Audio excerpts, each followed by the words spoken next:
ECA. You saw it today, right? I watched it today. It was my homework today. So, what's the name of the director?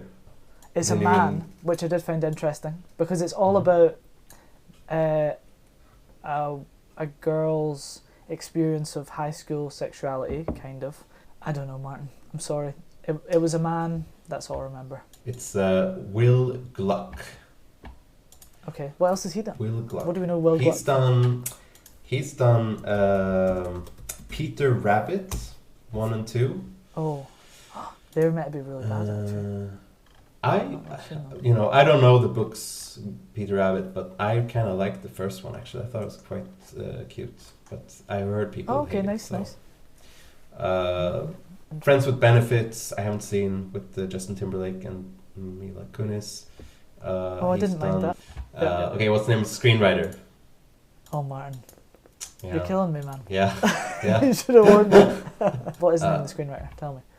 Bert V. Royal. Oh, another boy.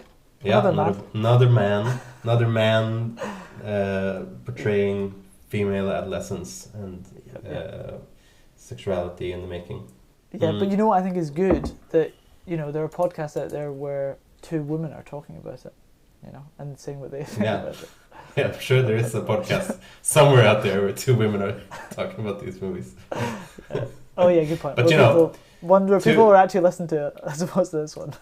To his credit, he did do like a lot of research, Bert Royal, and interviewed young women and really spent years and years on the script to make it. Brilliant. No, he wrote it in 5 days. Shut up. Really? Yeah, he wrote it in 5 days. Shut up. That's true. Saying that? He wrote the whole script in 5 days. Yeah.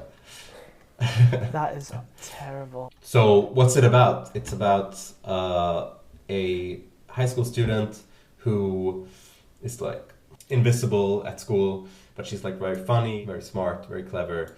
This rumor starts because she lies one time that she's slept with a college student, and this rumor spreads all over the school. She gets kind of labeled a sexually promiscuous student or girl. She agrees to help one friend who's gay, a gay guy, to pretend to have sex with him so that he will stop being bullied. And then it just escalates from there. Rumors spread all over school that she sleeps with everyone, and she just kind of gets a bit sick of it first and rebelliously just goes yeah, okay, sure, I have sex with everyone. And then people pay her with gift cards to pretend she has slept with everyone. Yeah, which is interesting. I didn't know it was going to be like that at all. I thought it was, I thought it was more she's seen as promiscuous and she has to try and fight that reputation. But actually it's more interesting probably that she completely goes with it, but it's not, but then it's not like she has to live up to it or anything. It's more just, it reminded me quite a lot of Sex Education. I don't know if you've seen this, Martin. Yeah. I liked the first 3 seasons of Sex Education. Sex Education. Just kind of this thing of self-help, these people who are helping other people through, in their case sexual advice, but in this case pretending to have sex with them. It's quite a funny idea. Yeah.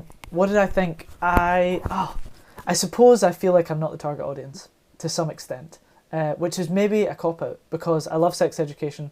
I loved a film about a teenage girl which was Edge of 17 that came out a few years ago.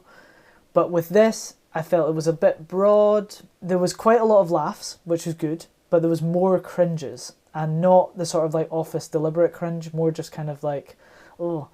And there's a device that he uses with a monologue that really kicks in hard at the end, which I thought didn't work for me, which is pretty much the whole thing is told through a video vlog, and then they really go into it deep at the end.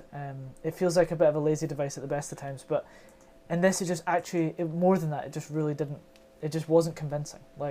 The fact that some of the comedy was pretty broad and the drama was a bit broad, just unfortunately a bit unconvincing. However, Emma Stone was quite often totally endearing. at times a wee bit like endearing probably for teenage boys, but a wee bit annoying to like an almost 30-year-old man. What I could say is, in the end, I did feel like it was touching. I did find that it did take me to quite like a nice place in the end. I didn't find it moving, but I did find it touching, which is maybe, I don't know. Yeah, I'd recommend it to teenagers, probably not to people our age. But what do you think, Mårten? I feel like this is like, you know, it's what is it, 6 years after Mean Girls it came out, and it felt, I feel like it sort of to a degree like gets what was good about Mean Girls in the comedy. Like I found it quite funny, like more than I was expecting. Maybe I have quite a broad sense of humor, but like I remember No, some bits were clever and funny. Yeah. Some bits were yeah, witty. and like I remember liking it when I saw it many years ago, probably like around 2011 or 12 or something.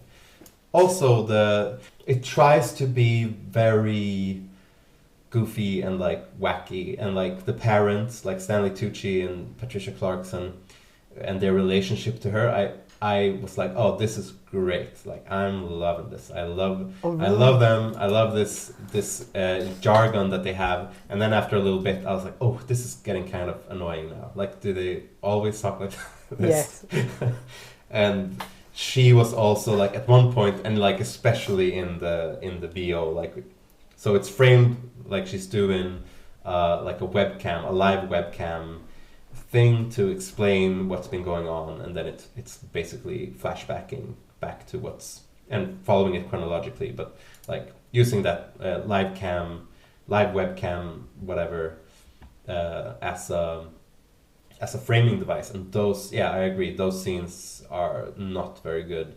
And she's like, oh, this is the metaphysical extravacation of my sexual exploits in a transcendental blah blah blah or whatever. She's like making up really like long, complicated titles, and it's just like, oh yeah. I mean, it's not for us, but like, yeah, I found that quite cringe. And she does a bit of like, yeah, trying to be like a funny girl, like the dorky funny girl that's not super popular, but like obviously like gorgeous and hilarious and super smart and, you know, dreamy.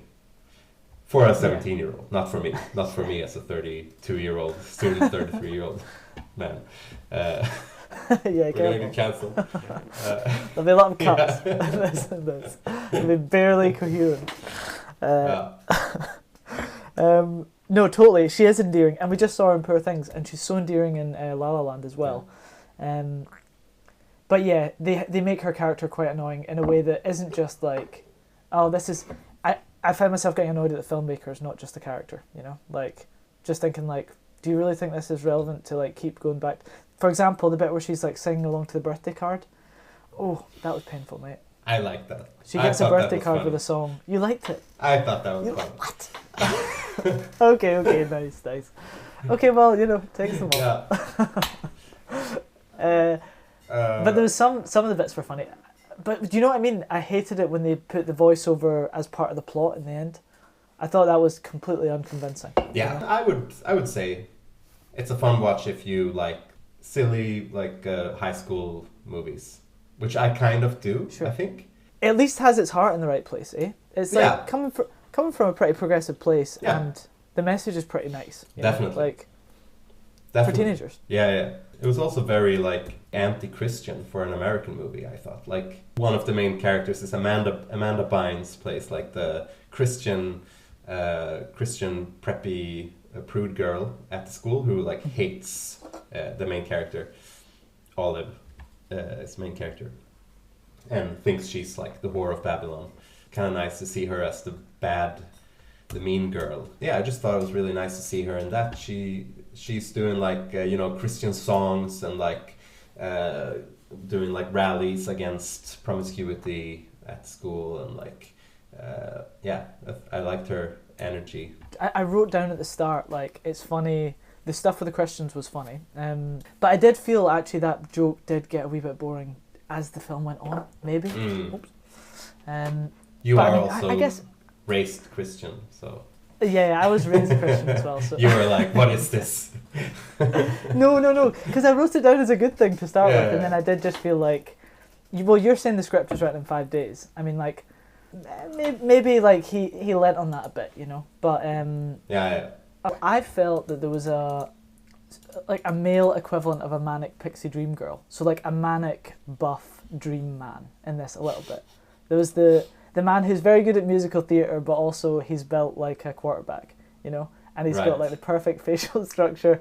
And they have a problem in the script a bit. It was a bit of a problem that the story arc had him in love with her at the start, clearly crushing on her, and then in the end it goes to the point where he fancies her, you know, like I don't know. What do you think, Mårten? Was he unrealistic? Is there musical theatre guys who are straight who look like that? I don't think so. Because he's like the dorky mascot guy who's also doing like jumping up and slamming the basketball, and he's also like singing, and he's so kind and he's perfect. But I don't mind it. Like that's what it is in these kind of movies. He wasn't like, dorky though. He was not dorky. He was dorky because he was like, I'm the blue devil and I'm the woodchucker. Like when he's like eating the woodchucker. Yeah. And he was working at the lobster shack and he was like, oh, I'm gonna sing happy birthday really loud, and like, but he was only dorky when he wasn't talking to her. Yeah, good point. He was very smooth when he was talking to her. But also he was so buff, you know? Yeah. Have you seen the TV series? I mean, it's good. I'm glad that he was buff. But yeah. What else have we seen him in? He's in the TV series You. Oh yeah, he's the main guy in You. Yeah, exactly. The psychopath. So I haven't seen it, but I knew I recognised him well, and he's a great actor. He did sell it, but he was just a bit too cool, and a bit too already in love with her from the start of the film. Like, but not, you know, it was a great platform for Emma Stone to show her doing her shtick. You know, she was great. Yeah, you know? she was. She had. And this was after Superbad, I guess, which I loved more. You know. Yeah, it must have been after Superbad, right? Superbad was like 2008. 2000. Yeah. 2007. Did you like Superbad? Yeah. My favorite line in the whole movie is when she's dressed up to look really like sexually promiscuous, and she's like standing in line with the food line in the cafeteria, and like these dorks are like swooning over her, and she's like. Yeah, and then she's eating a yogurt or something. Yeah, she's eating like a yogurt, and they like fall to the floor, and it's kind of funny. Thomas Hayden Church, the teacher, he comes up behind her, Thomas Hayden Church, and he's just like, "What are you doing?" And she says, the music stops, and she's just like back to her normal. It's great timing actually, like how she goes from playing that character to being like, "Oh shit, here's the teacher that I actually respect," and she says like nothing, and he just looks at her for a bit. And then he says, "Don't forget, tomorrow's Earth Day." And then he walks away. I just laughed out loud. Yeah, I thought why is he saying that? I don't know. It's just so funny, that line. Yeah, no, he was good. He was brilliant. And like wee clever bits like that. Like I thought it was funny at the end when she's talking about, she's proclaiming to the world through her video message that she's. Is she talking about her boyfriend and the fact that she might lose her virginity to him or something? Which, why would she be saying that to the world? Yeah.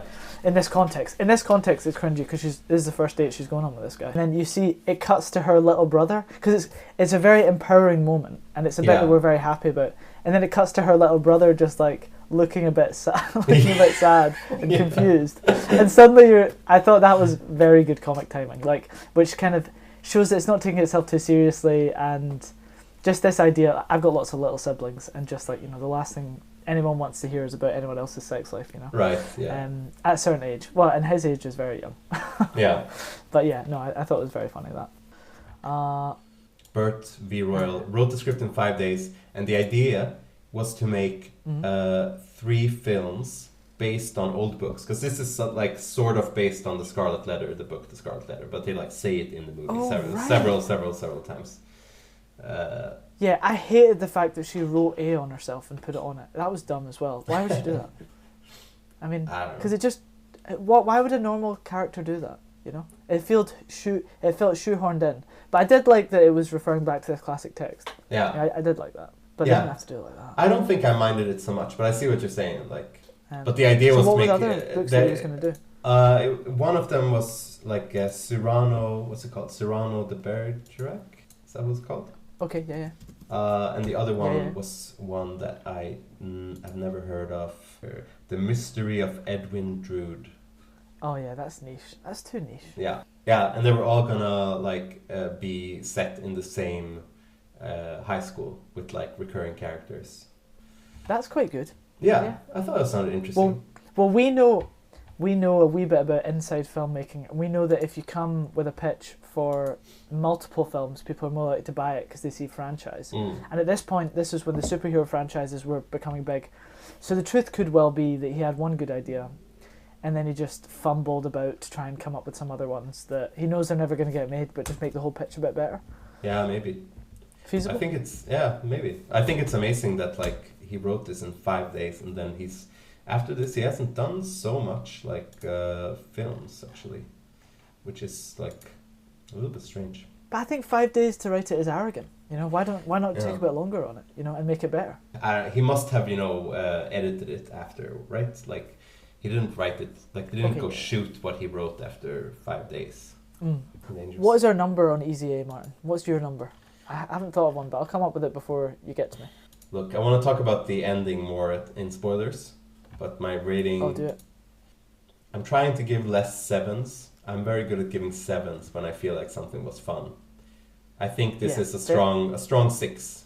We've both been swinging this way and that, and I think probably like 5.5, you know? Like, so we're pretty similar, you know? Like, because I couldn't give it a negative rating, I don't think. Because I just do think, in a way I'm not the target audience, but when we compare it to something like Sex Education, it doesn't really hold a candle to it, you know? Yeah. However, its heart's in the right place. It has a nice message.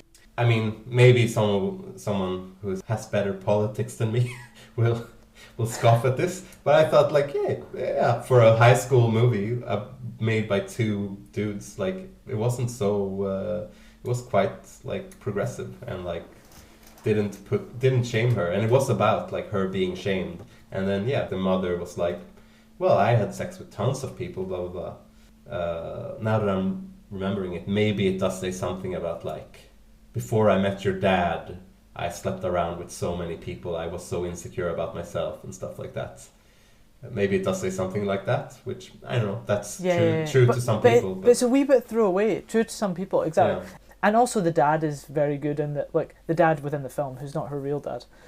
Her real dad is out of the scene, but not dead, we know, but just out of the scene and she's never met him. Who? Olive's dad? Olive's dad, yeah. Do we know that? We know that he's not dead because I think there's a allusion to the way that they talk about him at one point.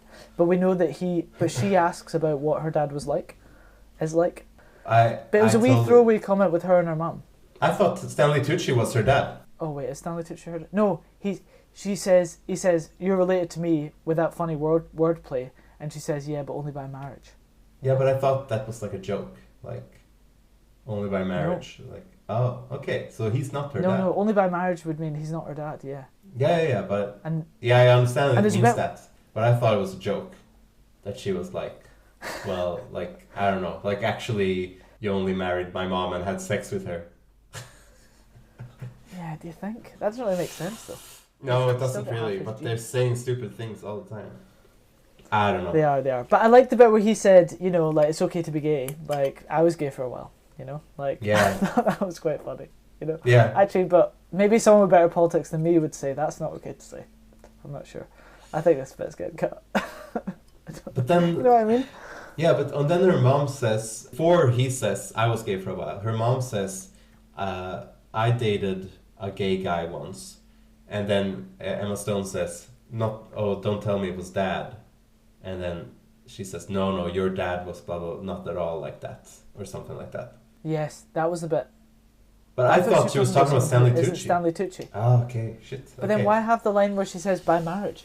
You know? I thought it was a joke. I thought they were just being funny because, I don't know. It's a confusing joke. When, you know, we're meant to, It's confusing to have a backstory where Stanley Tucci is not her dad when they are living together. And, whatever. But I was also confused that he said it's confusing without going into it. Yeah, I don't know. You're probably right. I'm just like, I did not spot that at all. Because he also says something to the adopted son. He says like, well, sometimes people can't make babies together. So it does make sense in that way, because I was like, oh, so is Olive also adopted, or what's going on? But like, it makes sense if she had another father, and then Stanley Tucci and Patricia Clarkson could not have a baby, and they adopted a second child. Then it makes sense. I'm afraid this is bad writing, you know, because he's got us into a soupy noodly, you know, like situation where we don't know who's related to who. I think it's. And now we're thinking about that instead of thinking about the. Yeah, but to be fair, I think that's more like bad podcasting than bad writing. Yeah, fair enough. It's a bit of both, I think. Oh, if this podcast was written, that would be bad. Yeah. Yeah, I agree with that.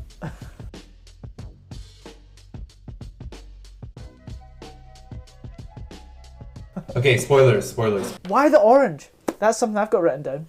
Why is there an orange? Why does she have an orange? That she drops an orange. She's holding an orange at the start. The film starts with orange trees and then goes close in on an orange.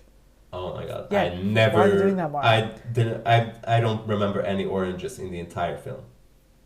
It's definitely a thing. Like, anyone who ever listens to this, which will probably be no one, but if there is someone and you watch Easy A, do look out for the oranges. She has this orange in her bag. There's a bit where she drops it and it rolls across the ground, and I'm thinking, who's about to die, because it's a Godfather reference, you know? Oh. But no one dies. What? And it's not even like her innocence dies after it. It's just... Is the writer so dumb that he's just said, Godfather is a good film, I'm just going to put an orange in this, like, this is a good film? No. Like, that's the correlation. Well, maybe. No. 5 days. Orange. I don't know. You know, if you ask me, are there any oranges in this movie? I would say, I don't know. I don't think so. I don't remember a single orange. There is. She's got an orange almost the whole time. I've googled this now, so we're gonna find out. If you notice lots of oranges and an abundance of the color orange in ECA, that wasn't an accident. Gluck had reportedly tried to sneak as many oranges into the film as possible. In 2011, when Friends with Benefits was being released, the Justin Timberlake, Mila Kunis movie, the director told MTV News, "I always like to put stuff in the movies from my other stuff. What can I hint at? Okay. Keep an eye out for oranges." Oh, so he's talking about... But why is it an Easy A in the first place? The friggin' idiot. You know what I'm worried about, Martin? Yeah. The ripe fruit is like symbolising her blossom into sexuality, which I just think is a bit gross. I mean, not sexuality, but... Now I just got into Googling all the answers for this. Olive is adopted. After all, we know her brother is adopted, and her father explains that the reason for the adoption is that they were unable to have children. It is possible that they were only able to have one child, but it seems more likely that they weren't able to have any of their own. So I think that he is her dad, but he's her adoptive dad. Yeah, but then at one point she says, "What about my dad? Like, was he?" I think she's gay? talking about Stanley Tucci. No. Yeah, I think she's talking about Stanley Tucci. But he said he was gay for a while. Yeah, I think that's the so joke. That's bad writing. No, that's the joke, that she says, no, your dad would never, and then he says, I was gay for a while, and we don't know who's. But then what's that joke? Are we meant to laugh because he was gay? That's terrible.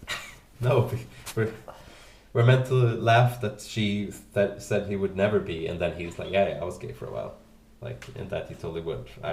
I don't know, Josh. I don't know. Here's the explanation. It's not satisfying. ECA takes place in OJ, California, an idyllic town known for its orange groves. Director Will Gluck snuck in orange, the fruit, or orange, the color, into every scene of the movie as a nod to the film's setting. There you go. Why? That's dumb. Yeah, there was some points where it really, like, a bit heartbreaking when she's like. Oh right. When she's like put in these situations where people are like, can you like give up your honor for my well-being, and she does, and then she gets so shamed for it. Like, there was a point where like it was a lot between her and the manic pixie dream guy, or whatever you call it, like when they're doing the rally and like calling her a skank or whatever, and he comes up to her and he's like, screw those people, and then she looks at him and she says like, didn't you hear I already did, and then like walks away. Yeah. I was like, poor girl. I was genuinely like, like, oh, that really like punched me in the heart, you know. Nice. There was a few moments like that for me, but I would say that wasn't really one of them. No, because I thought, like, it's a funny joke, like, or is it a joke? Like, it's a witticism, but then the witticism almost takes away from the poignancy of the feeling of it. But I know what you mean. Maybe that's not fair, Mark. But there's something I've been about a bit her more look. cynical than you It's this more time. it's more about the acting, like how she Nice. delivers the line, I think, and that I really liked. I mean, I know that it is, you know, it's not like Poor Things. It's not like a good film where they would like make you feel that in another way. It is, you know, fishing for it, and you know, because I'm And like guessing. easy that's catch. Yeah, like I liked it, and it was a few Easy M.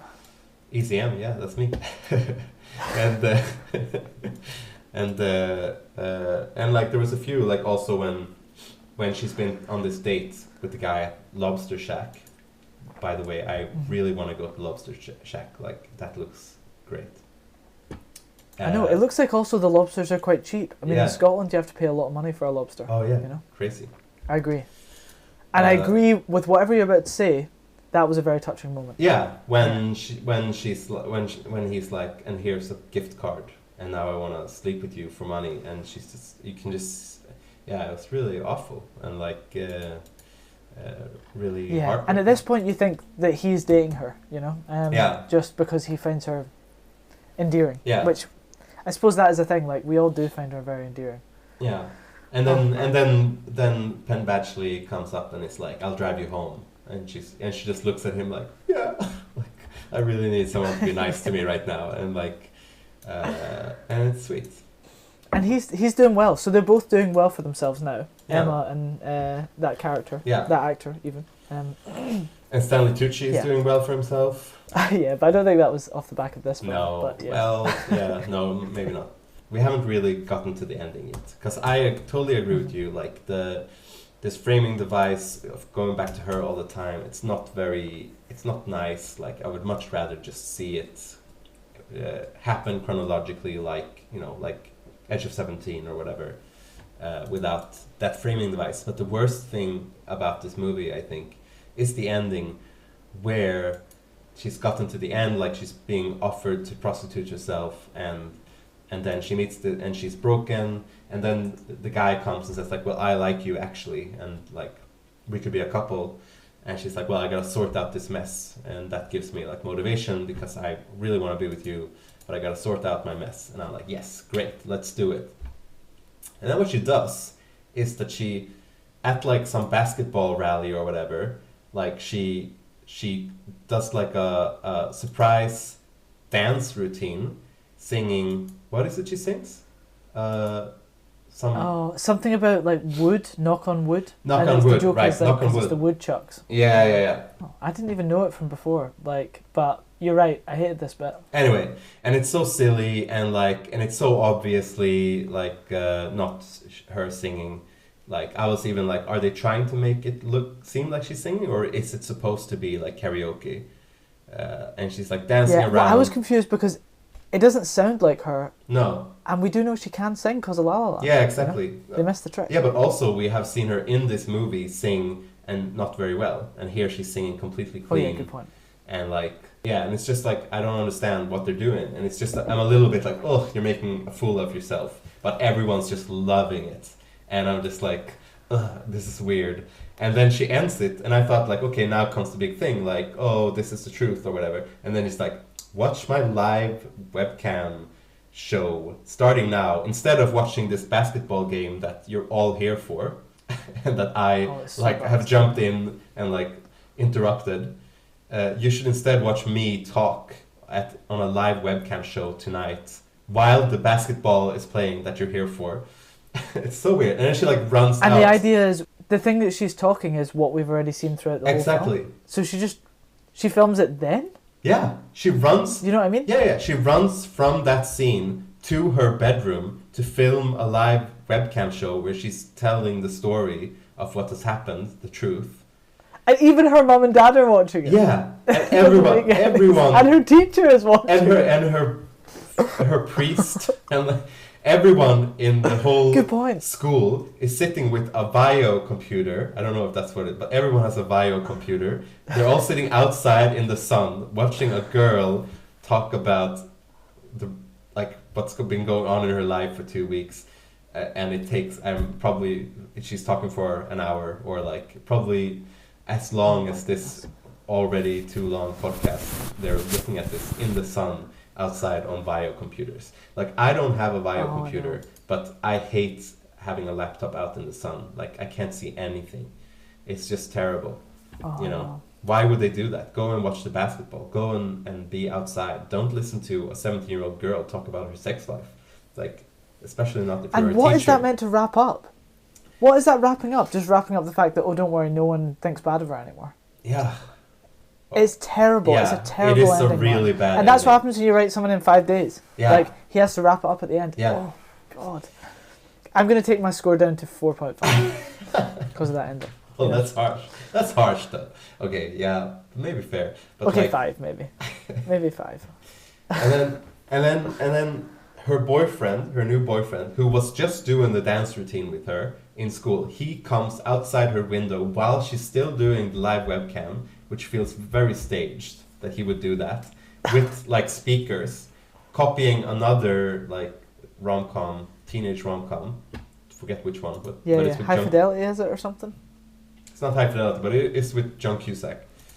Well, Right, okay. younger John Cusack. I was being ignorant. That's Younger. okay. Yeah. That's okay. And and she jumps down and gets on his lawnmower, or like something, or a tractor or something, and then they drive off, and then they're just driving, and they're like laughing very like flatly. And yeah, it's a bad ending. It's a really bad ending to a pretty okay movie. Yeah. Damning with faint praise. Well, you know what I did think Emma Stone can't do at that stage? There's a couple of scenes where she's got to kind of laugh at the teacher, or she's laughing at the other character. And she's a brilliant actor. She's such a good actor. But she hasn't nailed real looking laughing in this film. I don't think. There's a few times where she has to laugh and it's just not very convincing, you know. Yeah. They shouldn't have nominated her for a Golden Globe. No. Well, you know what I thought about this film? I thought she does it with complete conviction and it's great, but the it that they're asking her to do is too much. Yeah. You know? Yeah. Just isn't to my liking so much. Yeah. You know. But she's brilliant for what it is, and she could have got an Oscar for it. You know, I wouldn't have minded. For ECA. Yeah, I think so, because she was brilliant, like at doing what they asked her to do. An Oscar? But, you know, I mean, are you joking or? No, not really. I mean, like for what she did it perfectly. You know, like I can imagine any other actor being in this and just making it non-compelling. Yeah. I suppose I'm being a little bit tongue in cheek. You know. Yeah. Chat, okay, but okay. only a little bit. She was great. Right. You know. Okay, can I say one more thing before we wrap this up? Yes. I thought it was weird with the Huckleberry Finn stuff.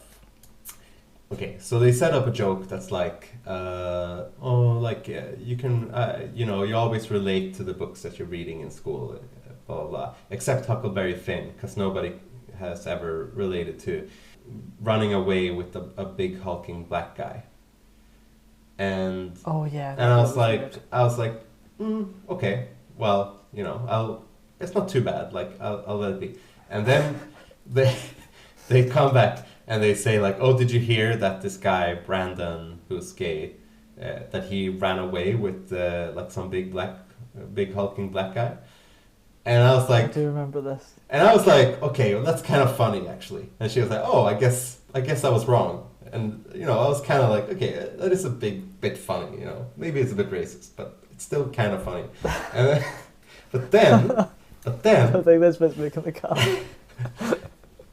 But then at the end, now I'm gonna save it now because I'm gonna think it's racist in the end, so it's okay. Cancel. In the end,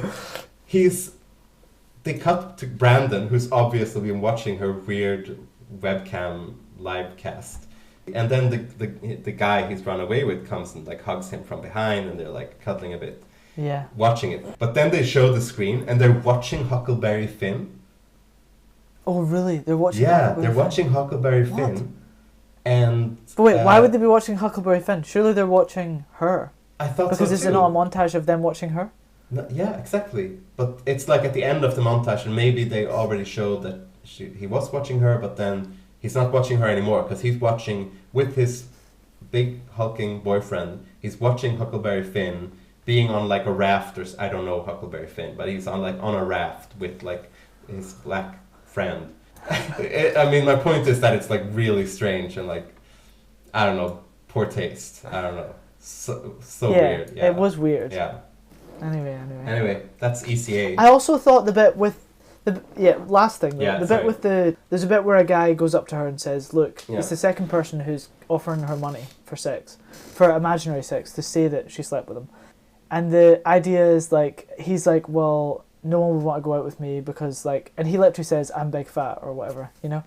And then he sits down and starts eating a chocolate bar, and it just felt like, it just felt too broad, Martin, you know? Yeah. Like, just, you know, like she says, no, I'm not going to pretend I've slept with you. And he sits down, gets out a chocolate bar and says, oh, no one will ever want to sleep with me. And he starts eating the chocolate bar, and it's just like, oh.